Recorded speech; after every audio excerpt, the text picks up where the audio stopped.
Yeah, I finally get to do my Durarara X210 review. What is up, people of the internet? My name is Enzo, bringing you not review on Durarara X210, and I'm actually really excited about making a video on this one because this one is a lot to unpack here.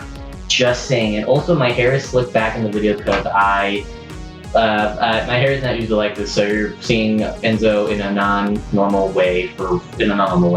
So Durarara X210 is the continuation of Durarara X2, which is the second season. It is the second part of the story based on Ryogo Norita's light novel, which is published by Dengeki Bunko. And boy howdy, this one's a lot to talk about. It continues off where part 1 or Durarara X2 show left off, and it immediately picks back up. Fine. She's not only tough, she's crafty. Huh? Hey, Mikado. Yo, Mikado! Huh? Hey, Seiji, Mika. How's it going? Good. What happened to your face? Oh, nothing. I took a spill down the stairs is all. That sucks. Glad you're okay. Me too. Some year, huh? I mean, with everything that's happened so far. Oh, yeah, and I still owe you an apology. No, don't even worry about it. That was a crazy night with all the dollars there. Yeah. Besides, you guys are in the dollars too, so it's water under the bridge. Gotta stick together. I doubt I'm ever gonna forget that night. Anyway, see ya. Oh, and if you guys ever get in a jam, call me. Yeah, we will. Mikado? What? Don't break Henri's heart, okay?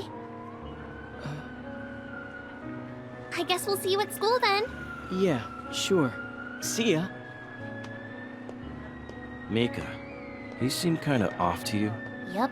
Looked like someone beat him up good, and the way he brought up the dollars was straight up weird. What do you mean? I don't know. I can't put my finger on it. He acted like it was something special, though. Yeah. Oh well, that's his deal. No use in us worrying about it. Huh? Never mind. Come on, let's go eat. Okay. It's one of those cool things where it has had a 4 or 5 months gap between seasons, or not seasons, between parts. And it's cool because if you binge it all in a single go, it works just so well as a single season. But it also has a really smart way of recapping you on the events that happened in the last arc. When I say it's really good at recapping you, what do I mean by that? I mean that, first of all, Durarara has always had a really good way of integrating a recap in the opening theme, and it does this amazingly well, and it continues this in X210. It basically recaps you on things from the past arc that are relevant to what is currently happening in the current episode that you're watching. It doesn't recap you all together in just one thing because it would be a lot to do. One thing I never liked in anime is that they dedicate a whole recap episode, the 0.5 episode. They never liked that. Attack on Titan did that, or Season 1 of Durarara did that, and I never liked that. Durarara X210 is the only anime that had a really good excuse on it being able to have a whole recap episode, but it doesn't do it. The way they recap you is so natural, and it's very subtle, and it works so well because, again, they recap in the opening theme in a couple of seconds on some very big events that are important to the current episode, but also while the episode's also going, they show certain characters remembering stuff that is important to what is currently happening, and some of the stuff they remember is new things that you're learning and old stuff that you're learning. So you're being recapped slowly as the show goes on, so it works really well if you're binging through it in a single go, or if you're watching it for whatever reason in multiple parts with a big time gap. And that's how I watched it, because I watched the first part earlier in the year, and now I'm watching this part because the dub finally finished up a couple weeks ago, and it works so well. It works so incredibly well. One of the other things I want to say about Durarara X210 is the giant difference this one is to the previous part to show. This is the second arc in Season 2, because for anyone that doesn't know, Durarara X210 also... Durarara X210, what they decided to do was they split up the second season into 3 parts so you can get it across a year, and each part's 12 episodes, so it's also slightly longer than the previous part. So by assumption, the next part should be another 12 episodes. Going back to that, it's so different, and you can just tell how different it is just by the opening theme. I don't really want to talk about opening themes that much because they are important, but but they are important. But I don't know, it just feels weird talking about it. But X210's opening theme is so different from the first part of it, and I mean that in such a good way because in the first part it's much faster. It's much faster. It's much more action they're showing off, and they're introducing so many more characters in it. And Durarara has always been able to do that. They showed that with the previous part, that they are able to introduce characters in such a good way that it's important, in such a good way that makes sense. And this one, it's not introducing as many characters, or I don't think it introduced any characters at all, but what it did was it set the move so well because it's not as fast, it feels more serious than the first one. And Durarara's overall is just a serious anime because it's a very big plot that goes on, and I'll talk about that in a bit, but the way it just sets the move so perfectly, and it still does the whole Durarara trope of how the openings are done where it's showing a camera go across from one character to another character with their names. But it's such a mood setter. It just shows how different this one is. And it really is different. When I look at X210, it's very different because when you look at the first part, again, this is where I am going back to the opening themes. The opening theme for the first one is much more action, it's faster. That was Arc 1. And what they did in Arc 1 is introduce a lot of characters and there was a lot of action. This one is more exposition. This one is a lot of talking, there's a lot less action. And that is because of two characters, Verona and Sloane. That is a very ironic statement because they were the cause of majority of the action. They are Russian assassins. X2 show, then you probably don't know what I'm talking about. But in X2 show, they introduce many characters. And what they do is two of the characters are Verona and Sloane. They are Russian assassins, and they're getting paid for their job. They are Russian assassins. They are the cause of majority of the action scenes in the first part. They are the cause of that entire fight sequence that entire chase sequence with Celti. They're the cause of the fight sequence with Henri. That was Verona fighting Henri, but she obviously doesn't know that's Verona. It all leads up to that final confrontation at the end of the arc where it's just a giant battle. They were the reason of a lot of the battle sequences or the fight sequences in the first part, but in this part, after the events of part 1, they are no longer Russian assassins. They're separated. Verona now works for Russia too, which is incredible. And since they are now taken away from that, there's a lot less action, and that's not at all a bad thing. Durarara X210, when it comes to exposition, is incredible because when I say it, it's kind of crazy to think, but 95% of the arc is exposition, and the other 5% is action, maybe a little less. And that's not at all a bad thing. The things the characters talk about is so interesting. You care for it, and they keep introducing new things to this plot. You keep seeing these new things introduced, and you don't know what they're used for. You want to see how they're going to be used for. It's really addictive. You want to see why they're important. It makes you want to keep watching, and that's why the exposition is so great. GPS to show the location of your bugged chips. Where did you get that? Well, seeing as how the laptop's his, you should ask him. Look, we didn't come here because we want to fight you. We'd much rather do business with you. That said, we think it's better if this info doesn't get into the Yawakusu's hands. That's all. Yes, hello? Who is this? Answer me! Hello? What? Right. Listen, if you're... Hi. Who's this? Who? I thought by now you'd both know him well. I'm Izayao Orihara. You've heard of me, right?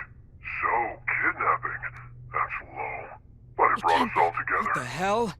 I, for one, am loving this. Hearing you lose your cool and on the phone.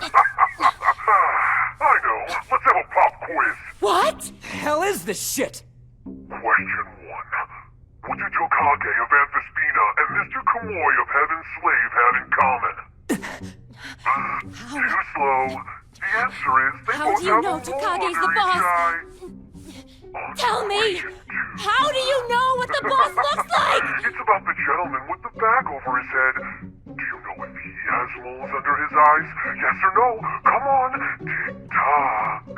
Huh? And, sorry, question 3. Who do you think is the one wearing that bag? Could it be Tokage? Or could it be Mr. Kamui? No! You're not the boss! You can't be! No! Mr. Kamui? Lying! Screw this. I'm cutting him loose.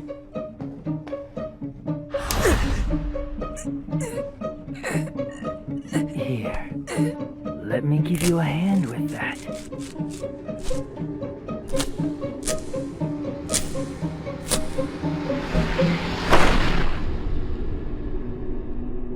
It's incredible also because Durarara X210 has so many shocking moments, and again, it goes back to Expedition. There are a few of them that are relevant to non-Expedition action sequences, but it's incredible because characters will say something, and it happens multiple times that is so shocking and surprising. There was literally moments where where my jaw was dropped from something a character said. I'm not gonna put it up, and it was really big. It was a big thing that I was wondering how, but the way they do it is the way they do it is whenever a character says something that is big, when you think about it, it's a character that you know already, and when you think about it, it makes very much sense that this character would say this, or they will have done this. That's one thing that I like about Durarara X210 is that no, there's no pure good guy character like in every other anime. That is, every character has done something a little bit messed up, has a little bit messed up backstory. And this show, and there are many ones that show that, and it's really interesting. I like that. Going back to the characters, another interesting thing, I'm saying interesting a lot, but Durarara is just a very big show. It still keeps up that whole Ryoga Narita plot where it shows multiple stories and characters, and you're thinking, and you don't really know how they're all relevant, but they all are. You don't know yet, and it does that very well.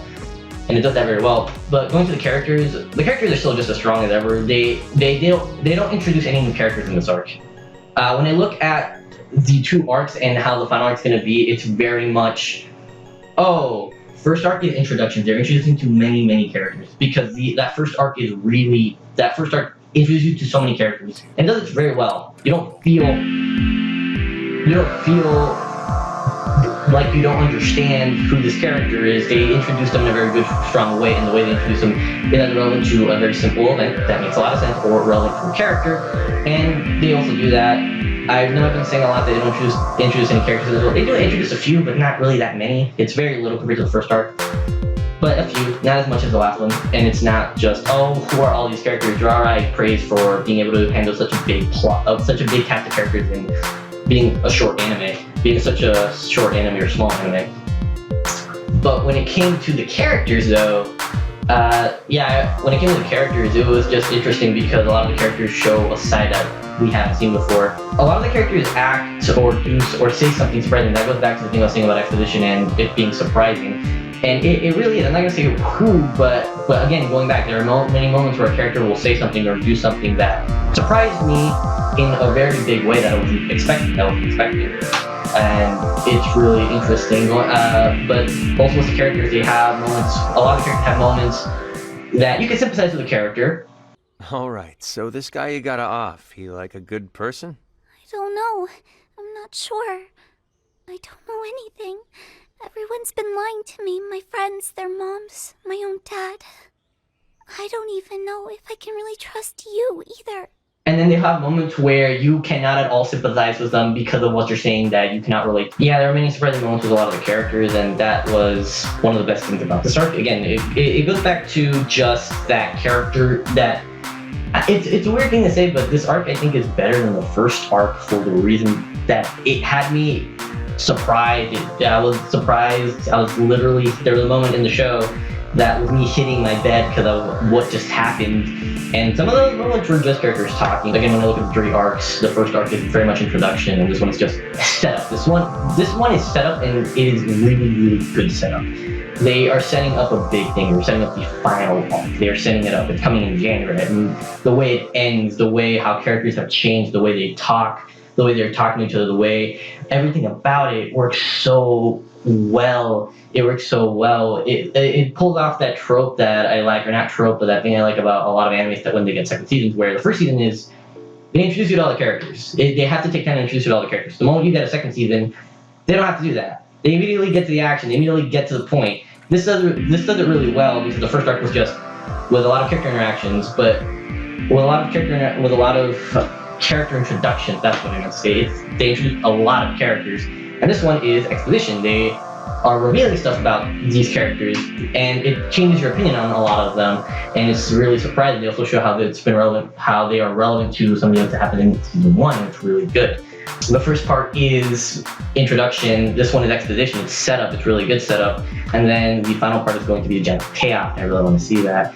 The other good thing about Durarara X210 is just the amount of character interactions that you wanted to see finally happen, and it's a really good payoff too. It's a really good payoff because in the first part, they had many characters that you wanted to see. I'm going to use the example of Verona and Shizuo. My friend, I watched that with my friend, she was freaking going crazy. She wanted to see them meet. She wanted to see them meet. And so did I, and they finally did meet at the end of the first part. Not in the way we wanted to, if that makes any sense. So they finally meet in this part, and it's a really good payoff. It's really interesting. Again, that's one of the reasons why there's a lot less action romance when are no longer doing that. Are no longer doing the same Russian assassin stuff that they were doing in the previous arc. And it's a lot of that. There are many moments in the first arc that you want to see these two characters meet for a particular reason. I'm not going to say what. And there are many moments, and they teased you. There are many moments.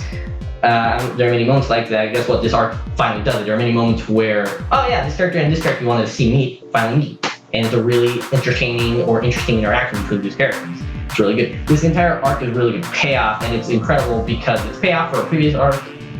And this arc is primarily setup and exposition, but it's really good. It's really solid. It's a really solid arc overall, though, and it's very good. It still keeps up the whole things that you're used to with Ryuga Narita's work, with really good music that set the mood. I love the music in this anime overall, but the music still is really awesome. The awesome art style that I don't really want to talk about because it would just be me talking about Durarara the whole way. I think I would say that for my Durarara review for the first part, for the first season to be exact.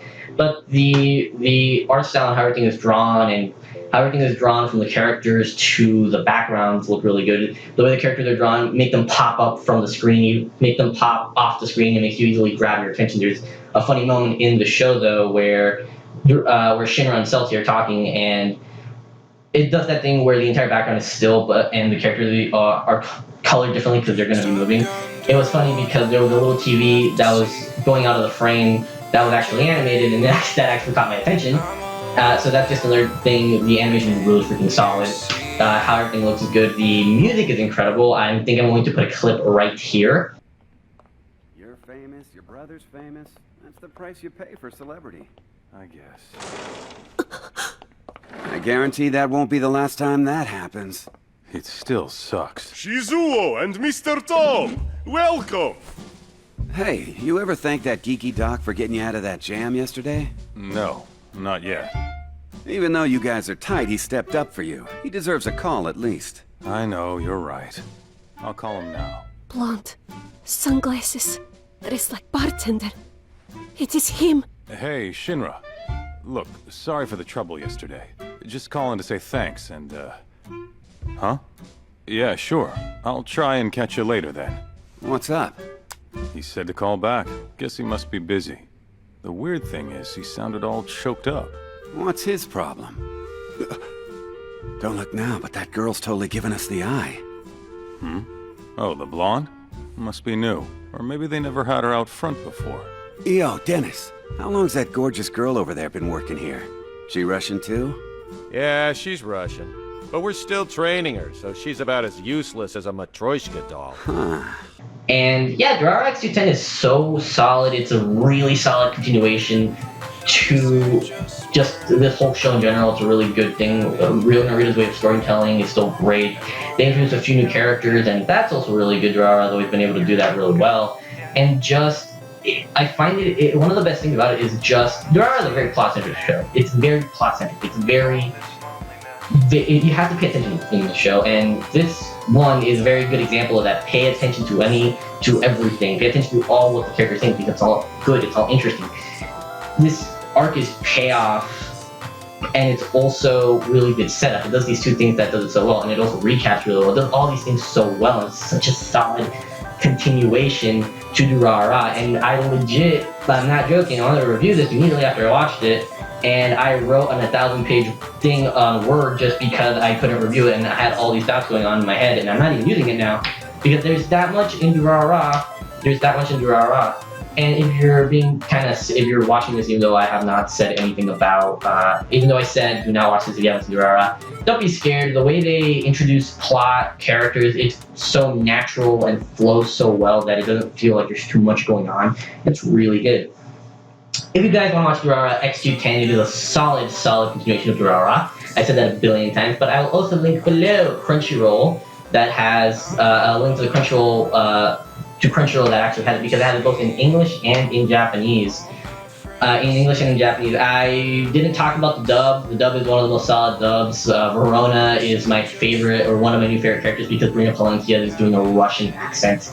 It was great. But that whole dub cast is arguably one of the best dub casts I've ever seen. You want to hear Crispin Freeman, Johnny Young Bosch, Michelle Ruff, Bryce Papenbrook, and a lot more voice actors that are really good in an awesome series with a great story. Definitely check out Durarara X210 or just the whole thing. The reason I'm linking Crunchyroll is because they have season 1 and the first part of season 2 show in both English and in Japanese, and they also have 10, which I just reviewed in English and Japanese. If you want to check it out, it's really good. Also, they have Kara Buckland. Kara Buckland, if you ever sees this, I want to say Micah might be my new favorite. Micah won me over so much. I love Micah. And bye, guys. Thanks for watching.